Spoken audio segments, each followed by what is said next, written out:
What the fuck just happened? Good job, Game of Thrones. You know how to blindside us now and always. I feel like I need some grieving time after watching that. It's just, oh my god, what just happened? So, good evening, ladies and gentlemen. This is my technical critique for The Mountain and the Viper. So this was an episode. 12 out of 12. This was a good episode.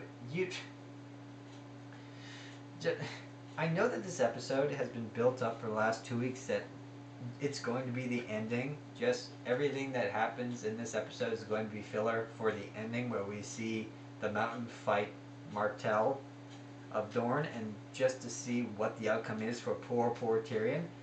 But it's not so.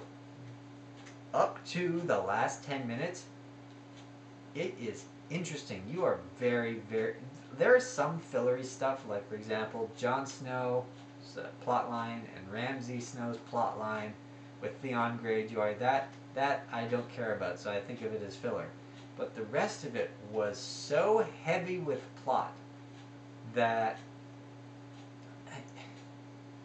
by the time you get to the fight, you're like, there's still more of this episode to go. I am exhausted. I am physically exhausted. I was physically exhausted by the time we got to the fight. I'm like, I don't think I could take anymore. And then the fight happened. You're like, what just occurred? So the parts I can review. This was a Sansa episode, and for a lot of people who watch Game of Thrones, they go, oh, this was a Sansa episode. But for me, it's like, oh, this was a Sansa episode. We get so much, and then it's like, oh, we pushed that plot forward. Like we pushed that plot up a hill and down a valley, because I have no idea where we are now. The Sansa bits in this were very long and extremely confusing because I don't know what's happening now. Like, they need to clarify a couple of things in the next few episodes, and don't make me wait a couple weeks because that's just teasing it out. So let's talk. If you have any comments, any questions, any discussion, put them in the comment section. We will discuss them in the next review, or I will try and discuss them in the comments with you or on Twitter or whatever. You know what? Just leave a comment, like, favorite, subscribe, and if you get all the way through this, as always, you are a trooper, because as you know, I'm very hard to listen to. If you made it this far, congratulations. You are very, very patient. So, the review of this episode. Theon goes, he betrays his Ironborn for Ramsay. Ramsay becomes the son he always wanted to be. That's that plot line. We see love blossom between Grey Worm and Daenerys' translator. I cannot remember her name, but I'm just going to call her Daenerys' translator. But the scene that happens is truly one. This was full of. This episode was just full of good scenes. This was truly one of the most moving scenes I've ever seen, like in a series. Just Grey Worm is telling her he loves her simply by explaining his life story. And it really hammers home that yes, just because someone does a bad thing to you does not mean something good cannot come from it. And it is literally foreshadowing for the next scene, because what happens next between Daenerys and Sir Jordan, I can't remember. I know because of the J. Sir J. The scene that happens next is the complete antithesis of the scene that had just happened between Grey Worm and the girl he loves, because as you know, Sir Jordan, he was originally there to spy on Daenerys and then betray her, but at the last moment he switched sides, and then he's been completely and utterly devoted to her and has done everything in his power to deliver whatever she wanted and to advise her and to make her the best ruler he he could possibly make her. And what happens is Sir Barrister receives the pardon that he got for betraying Daenerys from Robert Baratheon way back in season 1. And basically, instead of just going to Daenerys, I honestly don't think that Sir Barrister knew the extent of what was going to happen. I think he thought it would be best to just get everything out on the table. That way there would be no secrets, and in that way they could not be divided. But he basically goes and says, look, I found this. I'm going to take it to Daenerys. I just figured you should know so that you can prepare yourself and that we can all figure out what to do after this. I honestly think that's what he wanted to happen. Daenerys loses it. She loses it. Like everything that happened since her dragons were born, everything that happened since the wine poisoning, all the way up to him convincing her not to slay the Masters in order to help build her reign. In convincing her to not be the tyrant that the people that she's trying to replace were. All that just literally goes out the window. She doesn't even want to know why he did. She just wants to know what he did. I feel like throughout the scene, she's questioning him, like trying to find a reason, trying to find something to redeem him. Like, is this a forgery? Why did you do this? And then it just turns into, what did you do? And then as the story is coming out, just the betrayal, the fact that he betrayed her from so early on and has been with her for that long, she doesn't even want him dead. She just wants him gone.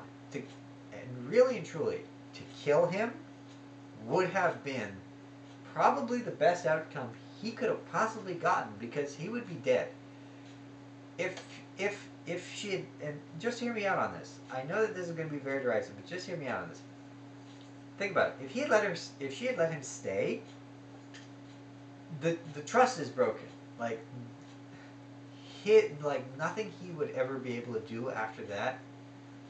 There would always be that doubt in the back of her mind, and just it would not work. At some point, the fracture would just cause everything to break. And if she had killed him, remember, he's completely devoted to her. Killing him is not nearly as bad as exiling him, because he is, even in his exile, he's still completely devoted to her.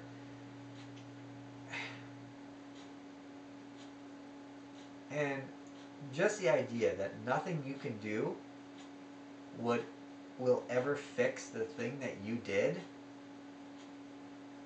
and having to live with that for the rest of your life, it's the exact same situation he was in in season 1.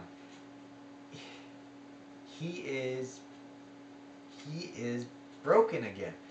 He literally now has to live with that for the rest of his life. And if we do see him again, it will be interesting to see what he's up to, like what he does here or what he does there. But honestly, if this was his send-off, like he just walks off the stage and we never hear from him again, it would honestly be, I wouldn't say it's a fitting end, but I say it would be a very good way to end his storyline. The problem is, though, he is literally the only one who can reason with her. There is no one else, not her translator, not Grey Worm, not Sir Barrister, not Daario, who can advise her the way that he could. They give advice. Like, Sir Barrister and him essentially give her the same advice when it comes to the Masters. He says, spare them. She goes, no. He talks to her and reasons with her and scolds her and does it basically as a father, and as someone who is deeply in love with Daenerys. He talks to her and is able to show her the best path. this scene is just so full of dramatic irony. Just that she feels so betrayed by him, and he is so in love with her that he would never betray her again. It just there's there's so much dramatic irony in the scene. You could literally cut it with a knife. It is a dramatic irony lasagna. So whatever happens after that, I think this might actually be the beginning of Daenerys' downfall, because she no longer has that loyal to a T who would literally, because he would literally throw himself on his own sword if it meant that she would trust him again. I honestly believe that. Sending him off to try and collect it, to just try and live his life, no. It's just, it is literally the worst thing she could have done to him. And then there's Sansa's storyline. Sansa has, throughout the entire series, been portrayed as this weak child who needed to be protected from her aggressors, and she had to learn how to lie, basically just to save herself. This episode really takes everything that she's ever learned from everyone she ever interacted with in King's Landing, the madness of Joffrey, the candid, the manipulative nature of Cersei, the even like Littlefinger's like every advice, and just even some of the stuff Marjorie said. She just takes it. She just takes it and wraps it all together now, and she is no longer that little girl. She's come into her adult stage in this episode. What essentially happens is she lies for Littlefinger. The Lords of the Vale hear about the death of Cat's sister and come to find out exactly what happened, and they're like 99% certain that Baelish went and pushed her out of the moon door. He says, "Oh no, she jumped. She jumped." They're like, "No, we don't believe you." And then Sansa walks in. She basically says, "Listen, I'm not his niece. I am a Stark. This is what happened." And right at the point where you think she's going to betray Baelish and go, "Yeah, he's the one who pushed her," she goes, "Nope. She jumped. She jumped." She was so distraught at the fact that he pecked me on the cheek. That was not a peck on the cheek. Look at the thumbnail for my last video. That was not a peck on the cheek. And basically she lies and says she threw herself out the moon door. And they believe her because her story is so tragic. And then the scene afterwards basically explains what happened. He goes, "What did you just do? Why did you save me?" And she goes, "Well, I don't know you, but I know what you want from me." And it's like, okay, this just got really creepy and confusing. It's like the look that she gives Littlefinger and the look that Littlefinger gives her. He hungers for this girl. You can see it in the scene. Just look at his eyes. He just wants to tear into her, and when she looks up at him, I literally. Are they together now? I don't know. I honestly don't know. And just the scene after that seems to suggest that they are, because you see her walking down the stairs. She's in a gorgeous black dress with like a necklace, and she's like, "Shall we go?" I'm like, "What is going? You need to explain to me what just happened." I'm not that good at reading situations. I think did they. I don't think Sansa's a virgin anymore. Let me lay it on the table. I don't think Sansa's a virgin. Not anymore. And speaking of the Eyrie, Arya and the Hound, they finally make it. They make it to the Bloody Gate. 3 days too late. The scene that they're in. It's almost a cameo. You can really see how the two of them have grown. Their characters have grown into each other, and they're basically the same.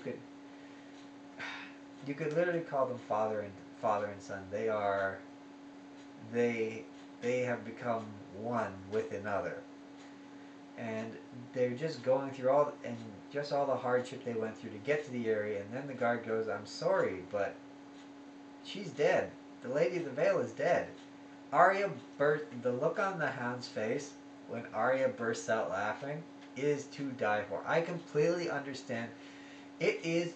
It is really, when you think of everything they went through, all the hardship, the death, the murdering, the stealing, just everything that happened to get her from being captured by the Red Woman's folks to that point. It just all of a sudden seems completely hilarious in its pointlessness.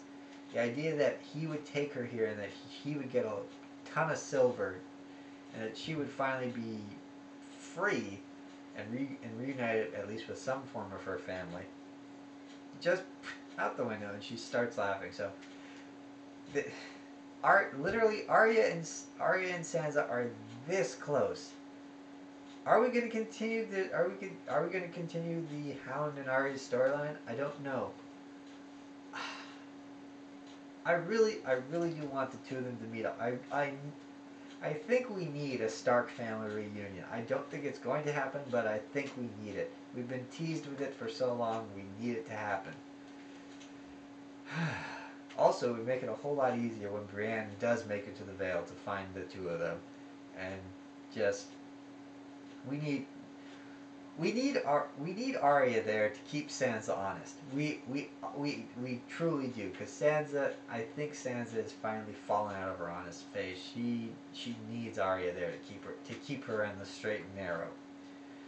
And of course, time of times is now time to finally talk about the ending, the trial of Tyrion by combat. So, before that happens, Tyrion and Jaime are sitting in their cell. They're talking essentially about the pointlessness of life. In a scene where they're basically remembering a cousin of theirs who was essentially a Holdor.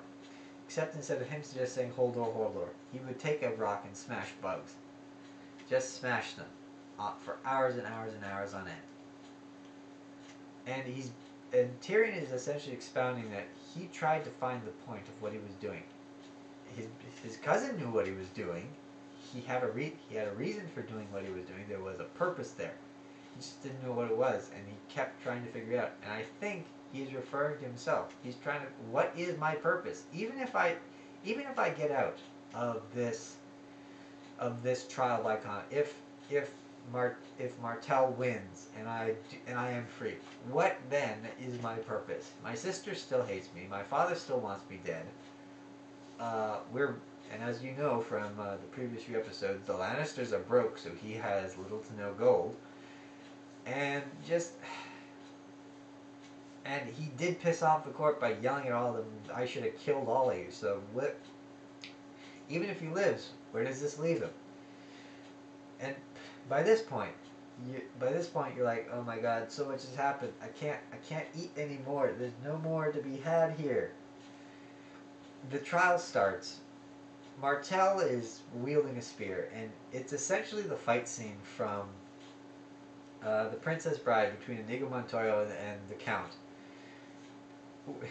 For those of you who haven't seen The Princess Bride, Inigo Montoya is a Spaniard who's seeking revenge for the death of his father, and when he finally gets it, he shouts one phrase over and over again. "Hello, my name is Inigo Montoya. You killed my father. Prepare to die."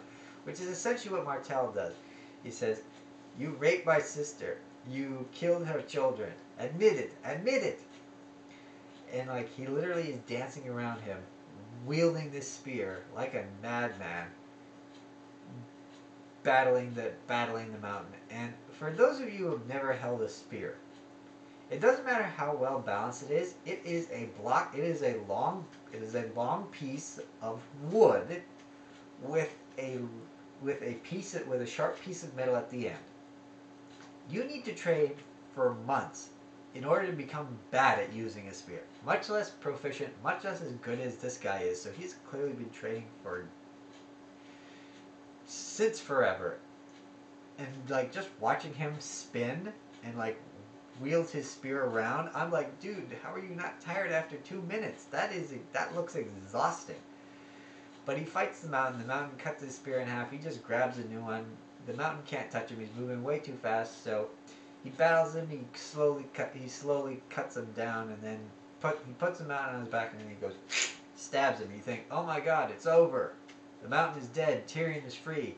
And then he's like, I haven't heard you confess it yet. He's dancing around the mountain, going, confess. Tell me who told you to do it. The mountain in his last dying moment grabs him by his ankle, pulls him to the ground, swings on top of him, sticks both his fingers in his thumbs, and gouges his eyes out. And here's what he goes: yes, Ilya, I raped her. I killed your children. I killed your nieces and nephews. And then you know what I did? I bashed her head in and crushed it, just like I'm about to do. And he literally crushes his head in his hand. And you hear the crunch. The only way I could illustrate it would be to break the stick, but then I wouldn't have the stick. So you just hear the crunch, and just the faces of everyone watching what happened mimic your face as you see. You're like, what just happened? Then the mountain rolls over and dies, and that's the end of this. And that's literally the end of it. Tywin stands up. He's like, Tyrion, trial by combat, you are guilty. Tyrion is too shocked about what just happened to even take in the fact that he is guilty. You're too shocked by what just happened to even take in the fact that he's guilty. And thus we get to the beginning of this video where I was yelling and screaming like a madman that I am. So this has been my technical critique. This was a wonderful episode. I encourage you to watch it. I encourage you to leave comments, discuss it. We can have a great time. None of you left comments in the last video.